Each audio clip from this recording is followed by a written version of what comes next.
2 Timothy chapter 4. Somebody, why don't we read this together? 2 Timothy chapter 4. Don't you read? Sure. 21. Okay. I charge thee therefore before God and the Lord Jesus Christ, who shall judge the quick and the dead at his appearing and his kingdom. Preach the word, be instant in season, out of season. Reprove, rebuke, exhort with all longsuffering and doctrine. For the time will come when they will not endure sound doctrine, but after their own lusts shall they heap to themselves teachers having itching ears. And they shall turn away their ears from the truth, and shall be turned unto fables. But watch thou in all things, endure afflictions, do the work of an evangelist, make full proof of thy ministry. For I am now ready to be offered, and the time of my departure is at hand. I have fought a good fight, I have finished my course, I have kept the faith.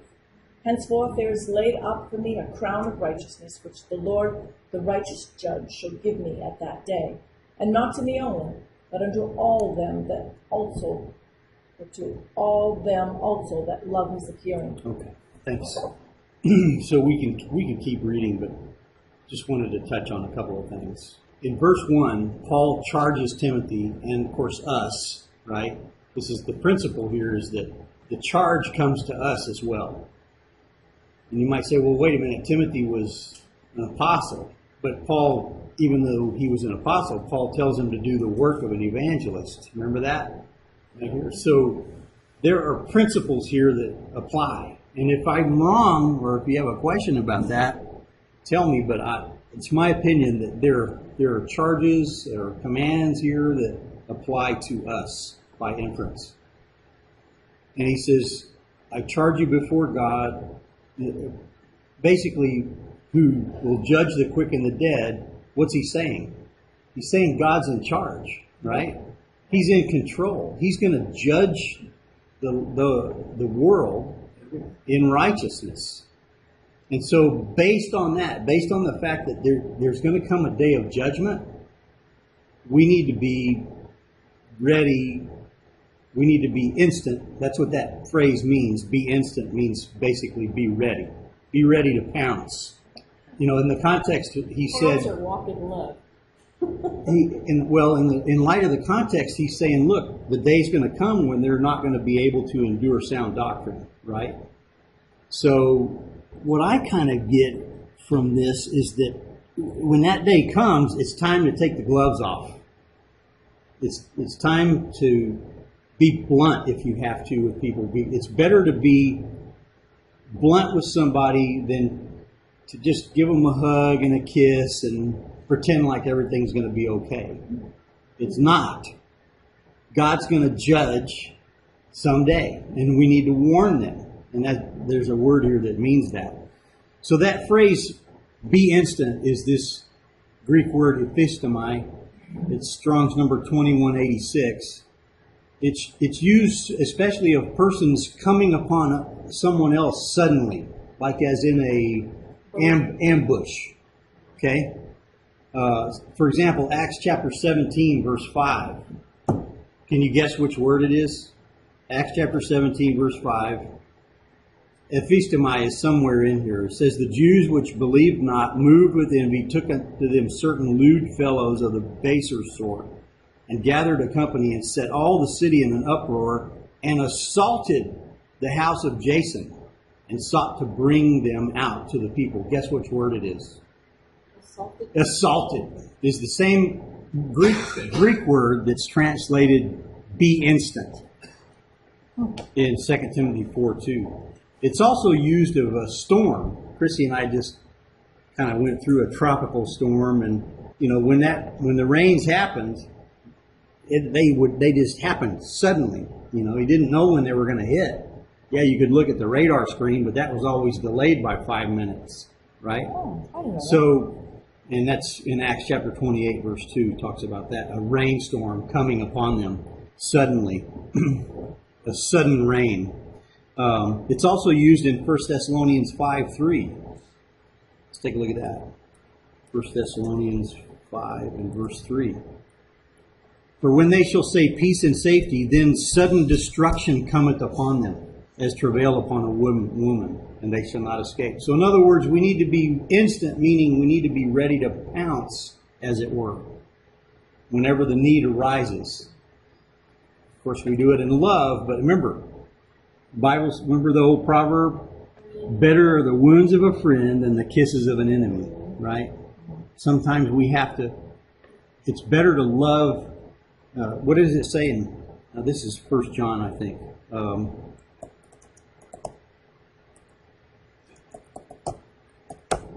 Here it is, 1 John 3:8. He says, my little children, let us not love in word.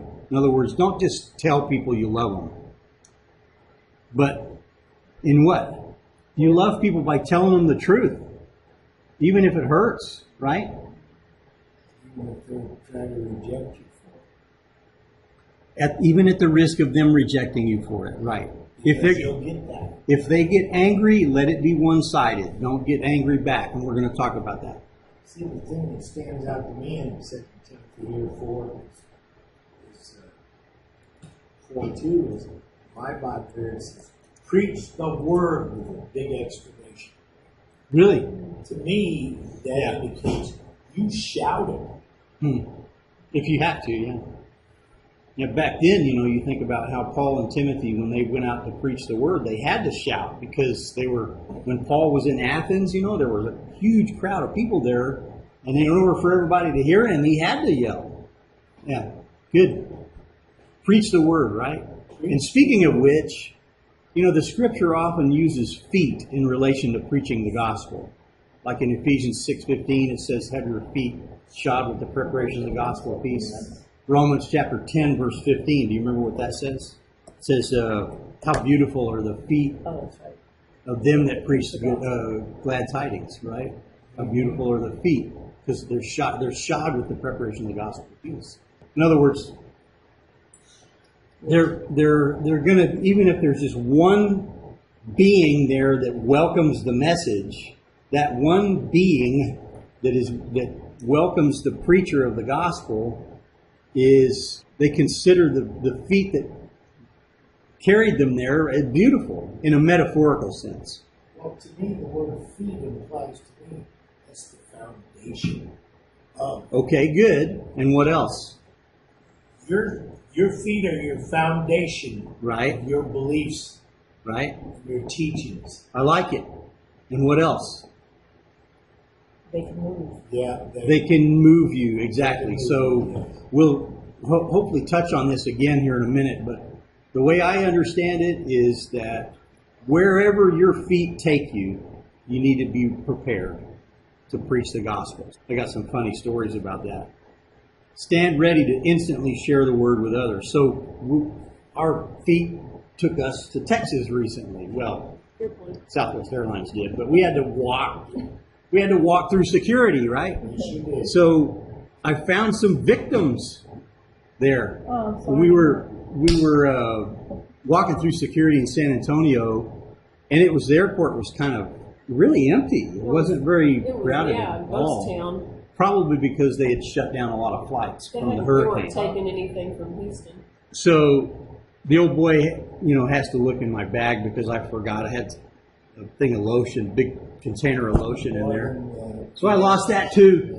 Was her lotion? So No, but he's just sitting there having this long conversation, and we were already late. We needed to eat and all this stuff. I'm like, So I'm talking with the guy, and I have a stack of these Bible cards, and so I gave him one, and I saw the couple of the other ones kind of looking over at us because they didn't have anything to do. They were just standing around. Who is they? All these TSA agents. So I started passing them out like cards. I said, here, I don't want to leave y'all out. And they stood there and read them. A bunch of them did. Right there. I found some victims. Pounced on them. And then yesterday, my feet took me up to Loveland and ended up meeting with my cousins up there. And the conversation at dinner steered towards spiritual things. It was a great conversation. I had both my cousins there. brother and sister. And their brother and sister. And the brother asked me, he says, well, your dad used to have peach trees, didn't he? Because we were talking about the western slope, Palisade peaches. In the conversation, I could just see the Holy Spirit steering this conversation. And because as soon as he said how wonderful the peaches were on the western slope, and then he said, "Your dad used to have peach trees, didn't he?" And I said, "Yeah, he had about 100 of them, but they eventually died off, because they don't last more than about 15 years. Oh, At least not the kind we had." And then I said he eventually replaced them with pecan trees. He had about 50 pecan trees up on the old farm, but he didn't. He realized too late that he had planted native pecans, and the native pecans are real small. It's almost too much work to have to get meat. What you gonna do? So he found this guy that would graft a bigger pecan tree into those old. wow. And that old boy came out. My dad said, "Yeah, go, let's do it." And he came out with a chainsaw and cut all 50 of those trees off. They were about this big around, Oh my gosh. right about eye level. Really? I thought my dad was going to have a heart attack I would, Oh, yeah, I bet. because he thought you killed him. He thought you've killed him. yeah. Well, then he took these shoots, and you know how you had your pocket knife. What he'd do is he took these shoots from the new pecan tree, and he kind of whittled them into a point, a flat point, and he would make an incision between on the tree that he had cut down, the stump. He'd make an incision between the bark and the hardwood, Oh, right there in that moist area on the outer part, and he put those in there and he sealed it with beeswax. And he put 3 of them on each stump. And the whole time he's doing this, my dad wasn't saved yet. The whole time he's doing it, the guy is telling my dad, this is exactly how God made us No, part stop. of himself. Are you kidding me? So my dad calls me. He's planting seeds. He's planting seeds. Oh my word. My dad calls me. He says, "You've got to talk to this guy." Because my dad knew I was interested in spiritual things. But that guy was planting seeds. That's amazing. And so as I'm sharing this story, my cousin's wife I look across, I glance at her, and she's in tears listening to this. And it's just a wonderful conversation. Then the conversation took a nosedive, because I had been preparing for this study yesterday morning, and I'm sitting there and I'm thinking, okay, Lord, just take it wherever direction you want to go with it. I can't control that. But my cousin's sister sitting next to me, and she just says, "Well, we've been going to church." And I said, "Where?" And she said, "At the LDS church." My heart just sank. The Lord reminded me of what we've been looking at here, that we need to be ready to say the truth even when it hurts. So I said, "Here it goes." Oh my gosh. And I said, "You need to get out of there." How'd they take that? Oh, no. Didn't sit well. Not at all. No. And then I explained why. I said, because it's poison. I said, for example, they believe that you have to have good works in order to get to heaven. I said, if that's true, then why did Christ have to die? Right. God wouldn't have put him through all that suffering, if all we had to do was some good works. If all I had to do was quit drinking and chewing tobacco to get to heaven. Are you kidding me? Her brother piped up and said, "Yeah, that's what the Catholics believe." Yeah. So he was kind of agreeing with me. Well, now she felt ganged up on, and it That's when they. it went from bad to worse. Oh, I'm sorry. So we need to pray for her. I explained to her that if I didn't care, I would have just kept my mouth shut. Well, you So- had the opportunity to go sheep. I mean, I've got good friends that are Mormons that are good people. They're hard working. Pardon? They're misled. Right. They're not bad people, but they're misled. They're not Yeah. giving the truth. It's very subtle the way that it works, because people whose life was a mess get involved with the Mormon Church, and they kind of straighten up, right? So on the outside, they look okay. But on the inside, they lack peace, they lack joy, they lack the rest, and they lack the assurance. I'm talking the deep kind that you guys know as a result of knowing that we can trust in the Bible. We don't need another book that supersedes the Bible. And I had a Mormon guy, a friend of mine, he's a business associate, who he made it pretty high up in the Mormon church. He was like one of the elders or whatever, lay preachers. Yeah. And he says, I could tell you some things about the Bible that make you not have confidence in it anymore. Really? And I said, oh, really? Go ahead. He says, well, I don't have time right now. But that's maybe among the higher ups, they talk about that more. But the connotation is that they don't think that the Bible that we have today is sufficient. Otherwise, why would you need another book? Back to 2 Timothy 4. You remember we just read in 2 Timothy 4:2 that we're supposed to do this in season and out of season. Yeah. What does that mean to you? Constantly. Yeah? There is Okay. no break. Okay, good. Be consistent. And what else? Hold on. Well, and always being ready, of course. Yeah? I could be wrong, but to me When it's... the opportunity occurs. Okay. I think it was like in your situation where she brought up she was going to the Mormon church. That's an opportunity for you to get her back on path. Yeah, I knew it wasn't going to be welcome news. I knew that. But God, He had His thumb in my back. Yeah. He did. He's in it. And I don't see them often enough. In fact, what we did was we went up there and we went golfing together, and it was the only time that me and my cousins have ever gone golfing together. Ever. And that was quality time. I mean, we get together with her maybe once every 2 years. You know, we don't get together often enough for me to think that maybe I'll get another opportunity. How do I know I'm going to get another opportunity? So, to me, could it also mean whether it's welcome or not? Let me ask you a question. How many Christians back in the days just before Saul of Tarsus got saved would have thought, well, you know, I would witness to Saul of Tarsus, but I don't think it's going to be welcome news, so I'm going to back off. That would have been me. I was like, ooh. We can't choose to open our mouth or not open our mouth based on whether or not we think it's going to be welcome news. You know, now, yes, you got to be walking in the Spirit. And there's, you know, last night it came to a point where I realized enough had been said. I didn't need to press it anymore. The seed had been planted, like Chrissy said, and you got to let it take root. Back on the pecan farm, the reason that old boy put several of those shoots in every stump is because not all of them took.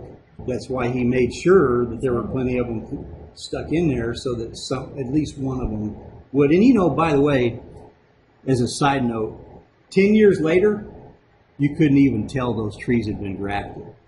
Yeah. It was just as smooth as ever. And now some of them, more than one of the shoots took, and so But now we went back to that verse where, like you said, it's probably just in the stop and time just go be a seed. But if any man teach any other gospel, yeah, and that's in That'd be first. Galatians. It is Galatians, isn't it? If any man teach any other gospel. Yeah, big one. But though Chrissy pointed this out, but though we are an angel from heaven, preach any other gospel unto you than that which we preach unto you, let him be accursed. I mean, in other words, if they refuse to listen to you, let them be ignorant. But you don't know until how do you know that they're going to refuse to listen to you unless you open your mouth? Right. At least once. And well, who is it that Joseph Smith claims to have been visited by? An angel from heaven. And the irony is that these Galatians were falling by the same error that Joseph Smith's religion purported. And that's what? Well, you got to do something to deserve grace, right? Even if it's just one thing, at least be circumcised. Just do something to show that you're repenting or whatever. And it's poison. You can have the most delicious ribeye steak that you've ever tasted. But all it takes is one drop of deadly poison. You know the old saying, the path to hell is paved with good intentions, right? So anyway, let's back up to 2 Timothy 4 now. The word that's translated reprove there in 2 Timothy 4:2 is elegko, Strong's number 1651. This is how it's translated elsewhere in the, most of the time it's translated reprove, but sometimes it's translated rebuke or convince or tell someone what their fault is or convict. See, this is why it is I'm thinking that Paul's saying, look, the time's going to come where they're not going to endure sound doctrine. And when that happens, you need to take the gloves off. Took the gloves off? Well, the expression comes from hockey, right? In hockey, you take the gloves off when you want to knock some teeth out, right? Thanks for asking. It means to convict, to refute, generally with the suggestion of even shaming the person who needs to be shamed. You know, the irony is that when you tell somebody the truth, even if you're doing it in love, and you're doing it prayerfully, and you're doing it knowing that you are not the one that's going to convince that person. Only the Holy Spirit is. But the Holy Spirit, God, uses us and our mouth to plant those seeds. So, let somebody else water. right, exactly. What's going to happen is that they're going to want to shame you in return, because that's how the world and the flesh operate. They say, okay, are you going to put me to shame? I'm going to turn it right back on you. And I'm going to get angry. They're going to get angry with you because they want you to do what? They want you to apologize for offending them, which is what happened. And I said, okay, I did not intend to make you angry. That's what I said. And the response was, well, if that was an apology, I accept it. They were wanting me to say, I'm sorry. I'm not. I'm not sorry for telling the truth. Paul on many occasions said that it was his desire to in nothing be ashamed. Nothing. Don't ever apologize for telling people the truth. Don't say this either. Don't say, I apologize if you were offended. Don't say that. Because that's just rubbing salt in the wound. What I said was, it was not my intent to anger you. Christ, during his earthly ministry, he said, blessed are they who are not offended by me. Blessed meaning happy. So if people are unhappy when you tell them the truth, if they get angry when you tell them the truth, well, they're not happy people. So you need to pray for them. So it also is defined as, with the intent to bring conviction, to convict, to bring to light the truth of what it is you're trying to share. And also to expose their error. It's also defined as, literally meaning showing fault. Now, it doesn't mean you're showing fault in them as a person, but in what it is that they are trusting in. Yes. So, but unfortunately, what people do is what they believe in or what they say defines them as a person. Yes. Imagine how many hundreds of times, if not thousands of times, these rescuers down in Houston are having to tell people, look, you need to stop trusting that this place that you're trying to stay is going to keep you alive. Yeah. Well, imagine how ridiculous it would be for those people to get upset at the rescuer. Although they do, some of them do. Well, but it's ridiculous. They're trying to save them. Let it be one-sided. Don't let them drag you down into a shouting match, or you don't need to get angry back at them. Let the anger be one-sided. Don't let them drag you down to their level. Right. If they could just overcome that sense of trust with whoever's teaching them, and then go to the book themselves. Research it themselves. Yeah. Then they would realize the truth instead of backing up whoever's teaching them the false. Yeah, because what the teacher is going to say is, well, the Bible says faith without works is dead. Yes, the Bible does say that. But what the teacher is not telling them is who it is that said that, who he was talking to, and what the difference is between James's commission was and Paul's commission. They're not telling them that. Come before and not after. Exactly. And that and why it was said. Why did James say that? Because he's speaking to Jews, number one, Mm-hmm. and the Jews are going to need James for when the tribulation comes. Exactly. At that time, during the tribulation, grace as we know it's going to be over. The opportunity to get saved by grace will be over. That's when it is that works are going to be required for justification. And James says that. But here's one way to keep from getting angry with people. When they get angry at you, they're going to try to drag you down to their level. Here's how to avoid that. Remember that even though you're showing them something that's faulty in their foundation, we got to remember that we were there too. Sure. Our foundation was faulty at one time. Right? And that'll help you to show empathy toward them rather than anger. Because we were in unbelief at one time. And unbelief in what? Well, at least one of three things. That either Christ is not who he said he was, unbelief in either, or thinking that Christ died for nothing. And literally, whenever we try to add any works to the finished work of the cross, then Christ, as far as we're concerned, died for nothing. Yeah. Galatians 2:21. What does that Oh, I say? was just going to turn to that. Oh my goodness. Great minds. Now we- sing right. Now we all know Galatians 2:20. That's, I have been crucified with Christ, nevertheless I live, yet not It I. basically says that you're making the cross void and his death and faith. Exactly. Galatians 2:20. We should all have it in our heart. So let's take a Christ look. is dead in vain. Right. I am crucified, or your New King James will say, I have been. Right. Yes, I do not frustrate the grace of God, for if righteousness come by the law, then Christ is dead in vain. Yeah. So that's Galatians chapter 2, verses 20 and 21. It's always good to remember kind of what the context is, and Galatians 2:20 ought to be a familiar verse for us, right?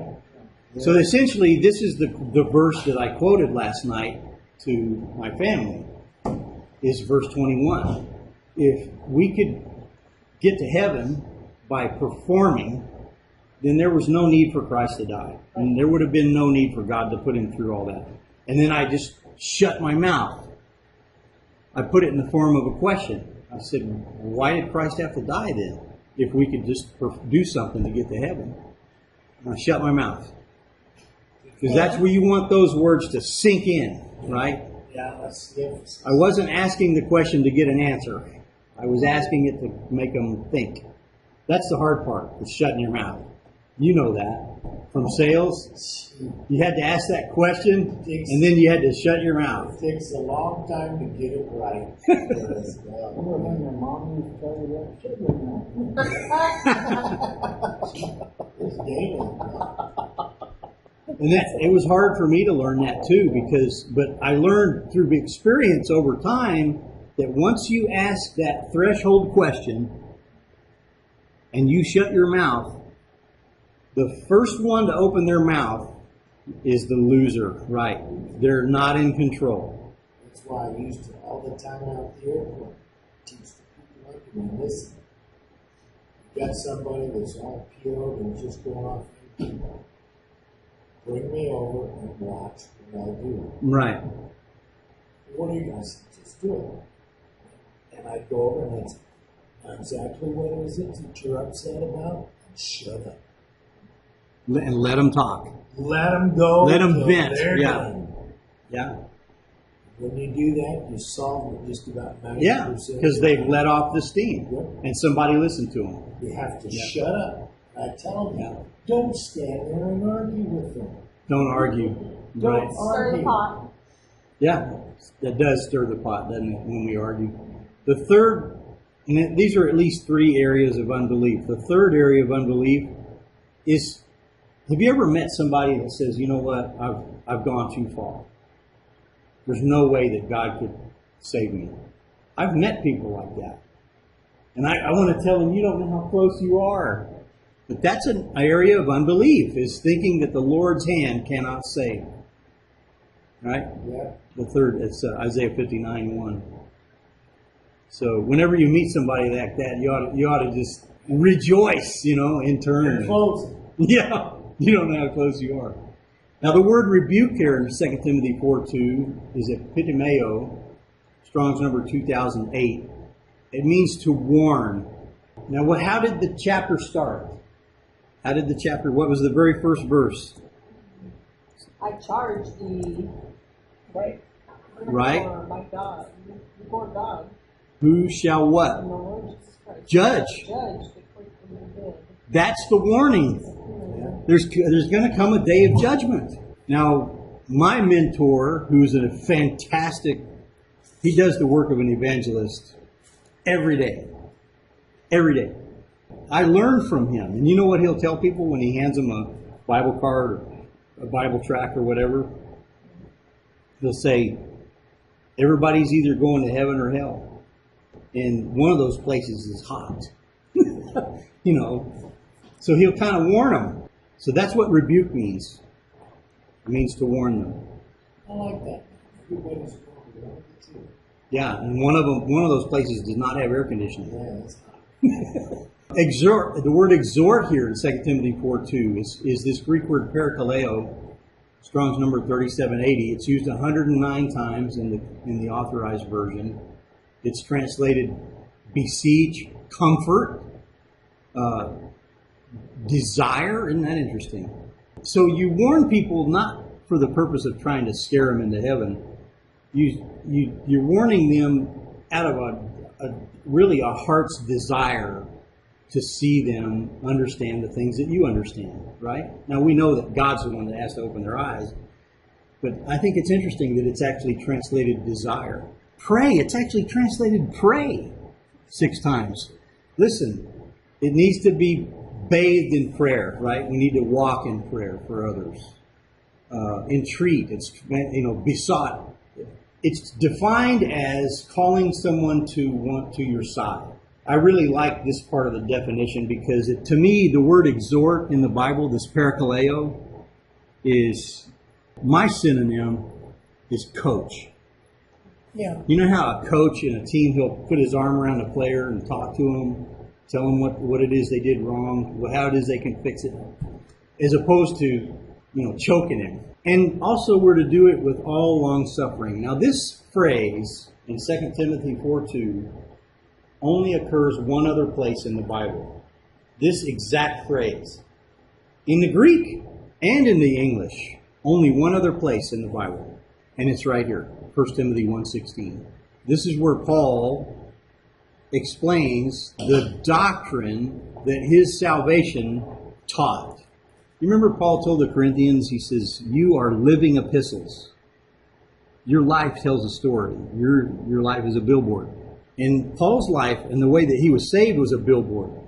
Because he says, howbeit for this cause I obtained mercy. The verse 15, I think, is where he says that Christ Jesus came into the world to save sinners, right? Is that verse 15? Yes. And then in verse 16, he says, howbeit for this cause I obtained mercy. Because he was a sinner, right? He was acknowledging he was a sinner. That in me first, Jesus Christ might show forth all long suffering for a pattern to them who should hereafter believe on him, the life everlasting. I've asked pastors what they think about this verse. An honest pastor told me one time, he says, I have no idea what that means. It's doctrine. It teaches doctrine. Listen, when Peter and James and John heard that Paul got saved, that spoke volumes to them about how God was changing the way he was doing things, because Paul was the last and least repentant of any person they'd ever met or heard of. And what good works did he ever do? Well, he would have said he was blameless according to the law, but when he met Christ on the road to Damascus, he suddenly realized how much of an enemy he was of God, right? Yeah. But he didn't. What did Christ say?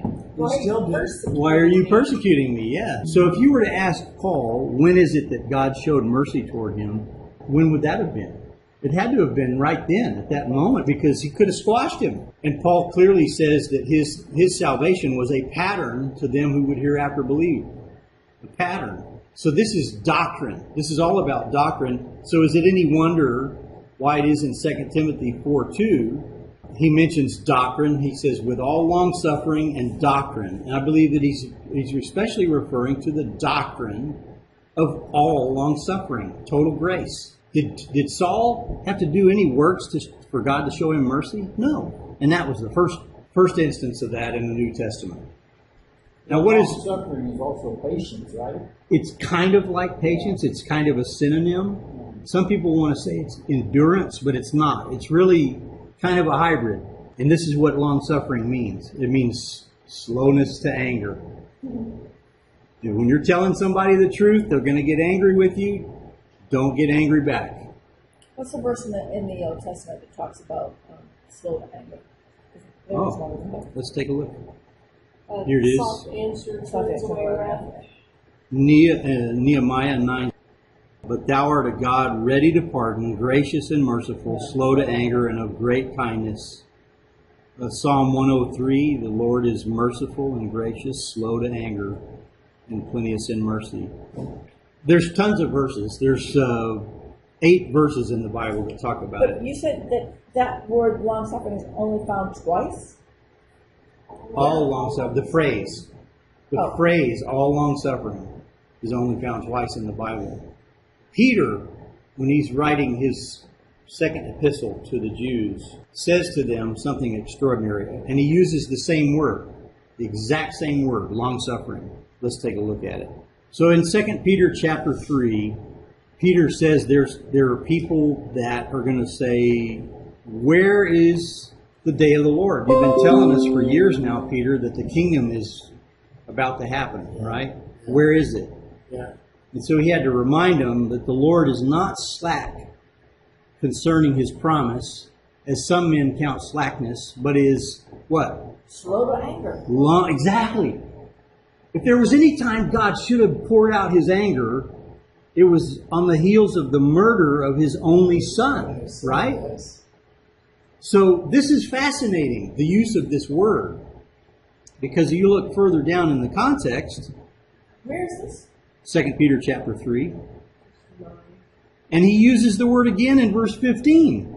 Account that the slowness of God's anger is salvation, even as our beloved brother Paul, according to the wisdom given unto him, hath written unto you. So Paul's salvation spoke volumes, not only in the way that God changed how it is people were going to get saved, but why it is that God was slow to anger. He should have poured out his wrath on Israel for their rebellion, but what does he do? He saves the leader of their rebellion to prove that he's slow to anger. Isn't that cool? You know what? Most people, I think, define that long suffering as putting up with. Enduring, yeah. You know? Or So what's he's putting up with it. tolerate. Tolerate. Yeah, but it shows it. Connected to patience, I guess. It's- But I think the slow, patience, but I think the slow to anger is a really good definition. It's interesting because the minute I read that previous verse, which read up, but it was in Peter, is that God, in his slowness to anger, when the tribulation comes, he's had it. Right. He's had it. That's it. His He's patience put up is with it immense. for 2,000, however many long, 15, Yeah. 75. It Yeah. shows, I mean, of all the attributes of God, yes, we would like to think that it points to his grace, but you know what it tells me? It tells me how powerful he is. He has self-control. You know, you look at people, have you ever seen somebody in a situation where, and I saw it on the news feed the other day, it was incredible illustration. I wish I could pull it up for you. But you ever seen anybody in a situation where they felt like they had a right to get angry back at the person that was angry at them? Yeah. And it ended up, well, you just mentioned it. You had TSA agents that were inexperienced. And you, when you would go up there, you showed the self-control, and you didn't get angry back, so it didn't stir the pot, like Chrissy said. It didn't escalate things. It showed tremendous self-control for you to not get angry. You have to train that into yourself. It just, most people don't come natural. Yeah. People who are praying for the power of God today don't even know what they're asking. They want God to avenge them, or they want whatever, God to deliver them. They don't even know what they're asking. The illustration I always remember, and I've shared this before, is that you don't know how powerful a boiler is by how loud of an explosion it makes when it blows up. You know by how much pressure it can contain. I used to scuba dive, and I couldn't believe that those little bitty tanks would hold 2,000 pounds of 2,000 PSI. And they had pictures of them, that people that filled them up, and they didn't get them inspected every year, and they ended up getting corroded, and they blew up in the person's trunk because it got hot, and it tore that car to pieces.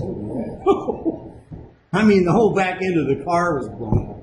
There was a bumper sticker the other day to help control road rage, and it says, don't be a victim of anger, to anger, or of anger, or something like that. Oh, don't be a victim to anger. That's good. And so that way, because you ever notice that it never goes any further. If somebody flips you off, if you just don't respond at all, it comes Right. down. But if you have to rebuke and do something different, then there it goes. Bang. I remember Zig Ziglar telling the story one time where he cut somebody off because they were in his blind spot. He really didn't see them. And they came around and gave him the Hawaiian greeting or whatever they call it.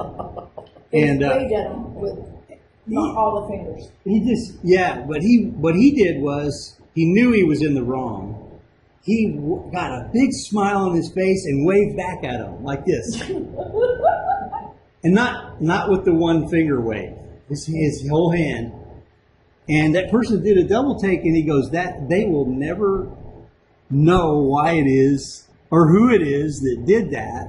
They're going to always be wondering, was that somebody I knew? Well, let's close it. We can pick up with verse 3 next time. So, thank the Lord.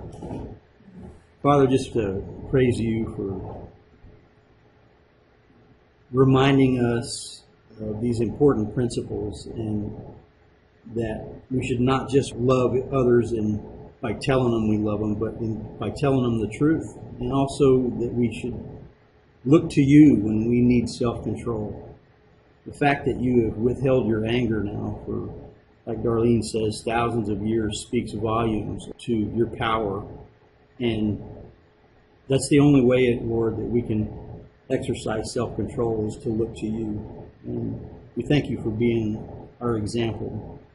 And we also thank you for the boldness that Christ had when he stood up to people who were self-righteous, who on the outside looked okay, but inside they were full of dead men's bones. We thank you for the encouragement we've received today to warn people that we care about of the fact that there's going to come a day where you've had enough.